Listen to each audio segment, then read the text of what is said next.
Welcome to mega 9 TV off the record. అదిగో ఇదిగో అంటున్నారే తప్ప అసలు మ్యాటర్ ముందుకు వెళ్ళడం లేదు. కాంగ్రెస్ సర్కార్ అధికారంలోకి వచ్చి 17 నెలలు గడుస్తున్నా ఇంకా తెలంగాణ రాష్ట్ర నూతన పిసిసి కార్యవర్గం కొలువుదీరడం లేదు. అతి త్వరలోనే అని పిసిసి చెప్పినా అడుగు ముందుకు పడకపోవడంతో ఇప్పుడు కాంగ్రెస్ వర్గాల్లో ఇది హాట్ టాపిక్ అయింది. అంతా ఓకే అనుకున్న తర్వాత అసలు నూతన కార్యవర్గం ప్రకటన ఆలస్యం ఎందుకు అవుతుంది? టిపిసిసి కార్యవర్గం ఇప్పట్లో లేనట్లేనా? అసలు చిక్కుముడి ఎక్కడ ఉంది?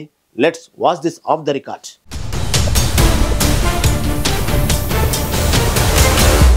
కాంగ్రెస్ ప్రభుత్వం అధికారంలోకి వచ్చి 17 నెలలవుతున్నా ఇంకా పూర్తిస్థాయి కార్యవర్గం ప్రకటించలేదు. పిసిసి అధ్యక్షుడిగా మహేష్ గౌడ్ ఎంపిక అయ్యి 8 నెలలు గడిచినా ఇప్పటి వరకు పూర్తి స్థాయిలో నూతన కార్యవర్గ నియామక ప్రక్రియ చేపట్టలేదు. అయితే 8 నెలల తర్వాత పిసిసికి నూతన కమిటీ ఏర్పాటుకు ముందడుగు పడిందని 70 మందితో కూడిన లిస్టును 2 రోజుల కిందట హైకమాండ్ ప్రకటించింది. కానీ పిసిసి కార్యవర్గం ఎంపిక మాత్రం కాంగ్రెస్ అధిష్టానానికి తలనొప్పిగా మారిందట. అందులో పిసిసి వర్కింగ్ ప్రెసిడెంట్ల ఎంపిక హైకమాండ్కు సవాల్గా మారిందని సమాచారం. 4 పిసిసి కార్యనిర్వాహక అధ్యక్షులను నియమించాలని భావించింది ఏఐసిసి. సామాజిక సమీకరణ ఆధారంగా భర్తీ చేయాలని నిర్ణయించింది. అందులో ఎస్సీ, ఎస్టీ, ఓసీ, మైనారిటీ వర్గాలకు చెందిన నేతలకు వర్కింగ్ ప్రెసిడెంట్గా అవకాశం కల్పించాలని అధిష్టానం భావిస్తుందట.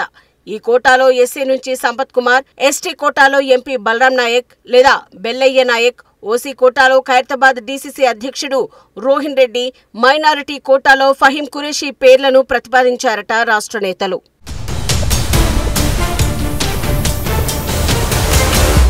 అయితే కాంగ్రెస్ అధిష్టానానికి వర్కింగ్ ప్రెసిడెంట్ల ఎంపిక హెడేక్గా మారిందని తెలుస్తోంది. 4 వర్కింగ్ ప్రెసిడెంట్ల పేర్లలో 3 పేర్లు ఫైనల్ అయినప్పటికీ మైనారిటీ విషయంలో ఎవరికి ఇవ్వాలనే విషయంలో మల్లగుల్లాలు పడుతోందని సమాచారం. మైనారిటీ కోటాలో ఫిరోజ్ ఖాన్, ఫహీం ఖురేషీ పేర్లు ప్రతిపాదించగా సీఎం రేవంత్ రెడ్డి తన సన్నిహితుడైన ఫహీం ఖురేషీ పేరును ప్రతిపాదించారట. సీఎం రేవంత్ రెడ్డి ఫహీం ఖురేషీకి ఇవ్వాలని పట్టుబడుతుంటే ఫిరోజ్ ఖాన్ మాత్రం తనకు ఇవ్వాల్సిందేనని అంటున్నారట. మరోవైపు కాంగ్రెస్ సీనియర్లు మాత్రం ఫహీం ఖురేషీ పేరుపై అభ్యంతరాలు వ్యక్తం చేస్తున్నారని చర్చ జరుగుతోంది. మైనారిటీ క్యాస్ట్ లో బలమున్న నేతకు వర్కింగ్ ప్రెసిడెంట్ పదవి ఇవ్వాలని హైకమాండ్ కు సూచిస్తున్నారట. ఎందుకంటే హైదరాబాద్ కాంగ్రెస్ వీక్ గా ఉందని, రానున్న జీహెచ్ఎంసీ ఎన్నికల్లో పాగా వేయాలంటే పట్టున్న మైనారిటీ నేతకు ఇవ్వాలని అంటున్నారట. కాగా సీఎం రేవంత్ రెడ్డి 3 రోజులు హస్తినాలో ఉన్న క్రమంలో ఫహీం ఖురేషీకి వర్కింగ్ ప్రెసిడెంట్ అవకాశం ఖచ్చితంగా ఇవ్వాలని చెప్పారట.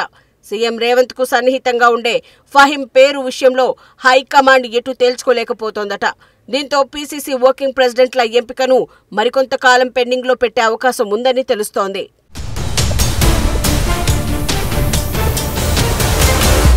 ఇక వర్కింగ్ ప్రెసిడెంట్ల ఎంపిక చిక్కుముడి సంగతి అటుంచితే పిసిసి జంబో కార్యవర్గం పైన అధిష్టానం అభ్యంతరం వ్యక్తం చేస్తోందట. 40కి పైగా ఉపాధ్యక్షులు, 80కి పైగా ప్రధాన కార్యదర్శుల పేర్లను అధిష్టానానికి ప్రతిపాదించిందట పిసిసి. గతంలో ఎన్నడూ లేని విధంగా భారీ సంఖ్యలో ఉపాధ్యక్షులను, జనరల్ సెక్రటరీల నియామకంపై అభ్యంతరాలు వ్యక్తం చేసిందట హైకమాండ్. ఉమ్మడి రాష్ట్రంలో ఉన్న సంఖ్యను ప్రతిపాదించడం ఏంటని ప్రశ్నించారట ఏఐసిసి పెద్దలు. రాష్ట్రంలో జరుగుతున్న పరిణామాలను దృష్టిలో పెట్టుకుని హైకమాండ్ పెద్దలకు అంతా వివరించారట పిసిసి అధ్యక్షుడు మహేష్ గౌడ్, సీఎం రేవంత్ రెడ్డి.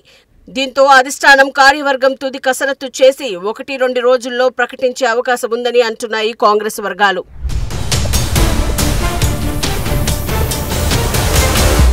మొత్తానికి పిసిసి నూతన కార్యవర్గం ఎంపిక హైకమాండ్ కు కత్తి మీద సాములా తయారైంది.